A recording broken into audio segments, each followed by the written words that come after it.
Everyone should consider doing it, but not everyone should do it, if that makes any sense. And the important thing here is, firstly, that you're able to manage them as a separate flock of animals, both at the time of joining, during the house in winter feeding period, and also next spring when the lamb up to the point of weaning. So they have to be managed as a separate flock. Hello, I'm Kieran Lynch and welcome to OviCast, the Teagasc Sheep podcast. Each episode will bring latest insights, advice and technical updates for the sheep industry. In this episode, I'm joined by Dr. Tim Keady as we explore some of the key considerations around mating new lambs this season. We dive into the pros and cons of including new lambs in your breeding programme, and Tim shares some insights on how they can perform well in the sheep enterprise. We discuss critical factors such as target joining weights, time and duration of the mating period, and the strategic use of the ram effect. The conversation wraps up with looking at the importance of good nutrition management both during mating and in lead up to lambing to optimise outcomes. So if you're weighing up whether to join new lambs this season, hopefully this episode will give you something to think about. One of the big issues, firstly, is your replacement costs. And two ways to reduce that is to increase the number of lambings that a ewe has and to reduce the age of first lambing. Secondly, is to get the correct body weight. Thirdly, you're breeding your own replacements, from biosecurity concerns. And fourthly, we found that when you breed your lambs, that even breed replacements as ewe lambs, it has no effect on the number of years to remain in the flock between lambing as a hogget and exiting the flock up to 8 years of age. Tim, it's certainly a system with great potential, and I'm going to be devil's advocate here and say, should everybody consider mating new lambs, or what are the couple of things that you think need to be in place before you embark on doing it? Or maybe in saying that, and conversely, what are the kind of situations there where it mightn't just fit, particularly in a part-time scenario? Everyone should consider doing it, but not everyone should do it, if that makes any sense. And the important thing here is, firstly, that you're able to manage them as a separate flock of animals, both at the time of joining, during the house winter feeding period, and also next spring when the lamb up to the point of weaning. So they have to be managed as a separate flock. Secondly, that you have enough facilities during lambing and also enough labour to handle these animals. And thirdly, that you have got your ewe lambs in a good plain nutrition currently, and that they will meet target live weight of about 60% of mature body weight, which is about 48 to 50 kilos before they join the ram. And the last point I would say is that you can maintain good lamb growth rate after post-joining up till the point of lambing next spring, with a target of about 70 to 80 grams per lamb per day. Just tease out a little bit more with you. I think you made some very valid points on the impact of weighted joining, Tim. Why is that so important? Well, weighted joining is very important, and I suppose the main reason is that the heavier the lamb, firstly, the better opportunity is that it's going to cycle and conceive and produce a lamb next spring. Secondly, our studies have shown that increasing the lamb body weight at joining by each 5 kilo increase results in a reduction in the number of barren ewe lambs next spring. It increases the number of ewe lambs that will rear at least one lamb per ewe joined. But we also found that we got this same effect right through to the point that they exited the flock, whether they exited at 4 years of age or 8 years of age. And we found that on average, each year, that each 5 kilo increase in body weight at the point of joining at 7 months as a ewe lamb resulted in an increase of 3 additional lambs per 100 ewes joined while they were in the adult flock. That last point is probably applicable even for ones run as dry hoggets that look at our replacement management. Something I know I've discussed with you before is an essential part of the system, and possibly one that's often overlooked.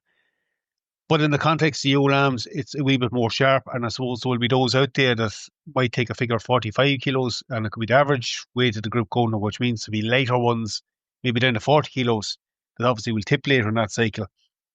There's potentially negative consequences here to carrying them through and not manage them correctly.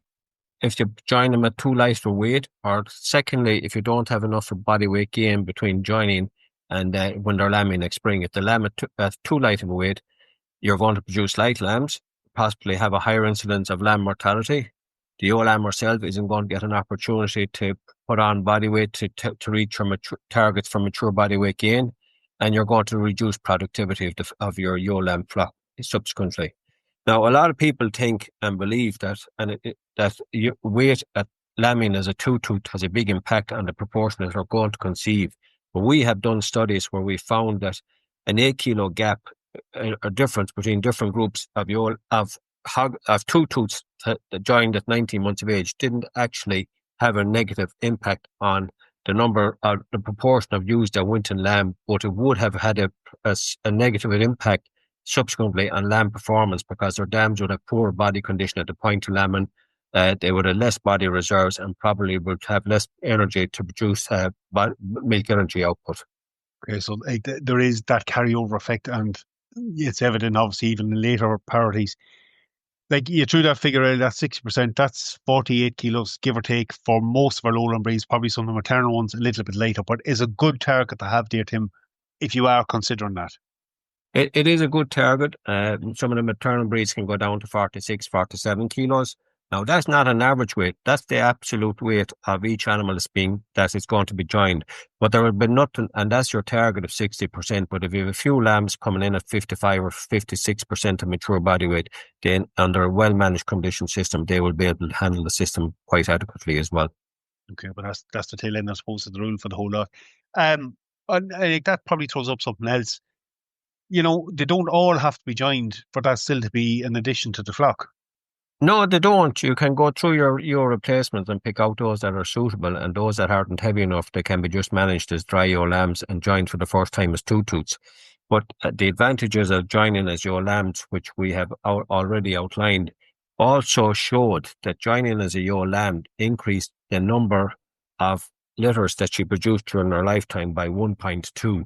We also found in the performance of ewes that were lambing from 2 years of age up to the time they exit the flock, that their lambs were slightly heavier at birth, that the ewes had better mothering ability because of experience of lambing as a ewe lamb, and they resulted in a lower lamb mortality in adult ewes by approximately 2.5 percentage units. And this reduction in lamb mortality was probably due to a combination of less assistance required at lambing, and also the lambs were about 0.2, 0.3 kilos heavier at birth, which was probably closer to optimum body weight. But that bit of effort you put in with them in that first parity, it pays dividends in later parities with definitely less input. Probably another thing we need to consider is the time of when we actually join them and possibly even for how long. And I know there's no one magic answer to this, but for No, there most isn't. typical lowland systems, where would you kind of advise people to go with that? When to join them and maybe how long to leave the ram with? Or for joining, I like to join them in an ideal world where they would start to lamb when the mature flock has approximately 50% lambed, because that means that there's more facilities available. But the optimum target lambing date will depend on facilities that are available in your lambing flock and also labour availability. I think as well that when you're starting to join them, it's important, particularly for your lambs, to try and have them cycling before the fertile rams are introduced. And one way of doing this is to do the ram effect.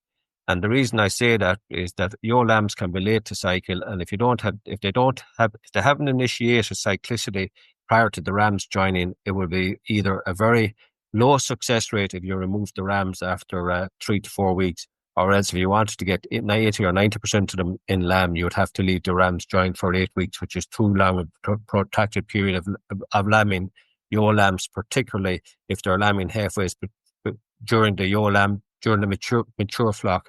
That could have your lambing period next spring being as long as 3 months, which is too long. It's too long. And I suppose, look, we also need to consider that's a difficult management group then next year with too big of an age spread within it too. So probably a bit tighter than that, Tim, you were saying there, 3 to 4 weeks is probably a more Yeah, optimal thing to consider. what we would recommend is that you use the ram effect. This would have your lambs cycling within a few days of the rams being introduced. So that after the first 17 days, all yours would have cycled at least once. And if you leave them for another two weeks, another week to a week and a half, every lamb will have two opportunities. The ram will have two opportunities of joining or mating each lamb and getting 2 cycles of effect out of it. In the kind of a situation where we're talking about the ram effect, we have seen that we've been able to get 62% of the sheep rattled after 2 weeks and 84 to 85% rattled after 3 weeks. Probably just when you mentioned with the ram effect there, it's no harm to mention as well, Tim, like just the use of rams, and obviously all systems are going to go for some easy lambing. But your ram probably be a bit preferable and just having enough ram power on hand, depending on your numbers. Mature rams, yeah, by all means. But if you want to use the ram effect first here, and I think it's essential to use a mature ram because the ram effect occurs by the release of pheromones from the males and being picked up by the females. the ram needs to be introduced with the ewe lamb for about 24 to 48 hours maximum. He can be removed. I think when you introduce a fertile ram with ewe replacements like that, he should have an apron on him to prevent him from serving one or two that may already be cycling. After 14 days, the fertile rams should be introduced.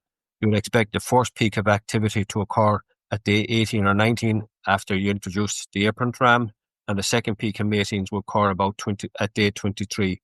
So to go through that again, day 1 is when you introduce the apron rams. Day 3 will be when you remove them. Day 14 is when you put in the fertile rams. Day 18 is the first peak mating, and day 23 is the first peak mating. And we introduced the fertile rams at day 14, even though peak mating doesn't occur till day 18. And the reason is that if there's any ewe lambs already cycling, that he'll pick them up rather than having to wait for a full cycle to get them at the end of it. It's definitely a useful technique with them. It just tightens up that lamb spread as well. Look, you touched on something else there about nutrition, and this is probably another aspect of that is overlooked. This is a grown animal we're dealing with here. Tim, there's probably a little bit of a theory out there among some that we shouldn't really push them on hard during the mating period or even the post-mating period. But under Irish grazing conditions that we're looking into, is that really an issue, or should we be focusing on keeping them moving? I don't think that under Irish grazing conditions, that even if you're so-called in inverted commas force them in a grazing regime, you're not going to have too excessive body live weight gain, that you're going to have a negative impact on cyclicity or subsequent pregnancy. So the target will be that you will be gaining at this stage of the year. I would like the lambs to be gaining 180 to 200 grams per day. Post joining, you'd like to be able to gain somewhere in the region of 100 to 120. Now, when they go into the house, you want them gaining about 70 to 80 grams per lamb per day. I think it's important when you talk about nutrition that when they're in, particularly if they're house indoors or if they're on pasture where there's not low cover, that concentrate supplementation may have to be introduced. And if so, that would be coming in shortly after Christmas. And I can't see any issue with that kind of at that stage, feeding all your lambs, particularly Scandinavian lamb, about 300 grams of 300 to 400 grams of concentrate per lamb per day, up to 6 weeks prior to joining, and then you go in with your nutrition regime for the final trimester of pregnancy. And look at it, to be emphasised again, like that is really important, because you're not going to make up any shortfalls in that last trimester in reality. So I'm scanning him you have to have an animal there with condition on to work with. Well, you not alone is a condition, but you want the animal to try and maintain its trajectory to achieve mature body weight targets at 2 years of age and 3 years of age to get to mature body weight as soon as possible. And you don't want to have them pregnant during the first year having a negative impact on that. Tim, look, I think it's a good overview. Something certainly to be considered on farms at the moment, but the key criteria then again there is having a suitable ewe lamb to start with and having a system that can actually manage them appropriately. Yeah. You just have to have them in the right body weight. The targets are clearly written between 55 and 60% of mature body weight, preferably at 60%, that you treat them as a separate flock, that you use the ram effect to synchronize them or to try and tighten the lambing period. You let the rams run with them for 3 to 4 weeks, that you graze them and try and maintain a good trajectory growth post-weaning up till the point of either housing or during the winter period. And even when they're indoors, that you're not afraid to feed them a small bit of concentrate to maintain body gain, to try and enable these animals to achieve mature body weight as a standard time. Tim, look, thanks for that update. Appreciate it. And we'll chat to you again. Thanks, Gordon. We leave it there for this week's episode. I think some useful things to consider there if you're going to join ewe lambs this season. And certainly Tim will have signed the pros and cons of that system. That's it for me. For updates from our sheep programme, keep an eye on our Twitter page at Teagasc Sheep. I'm Kieran Lynch. Thanks for joining us. Don't forget to subscribe and follow us wherever you get your podcasts.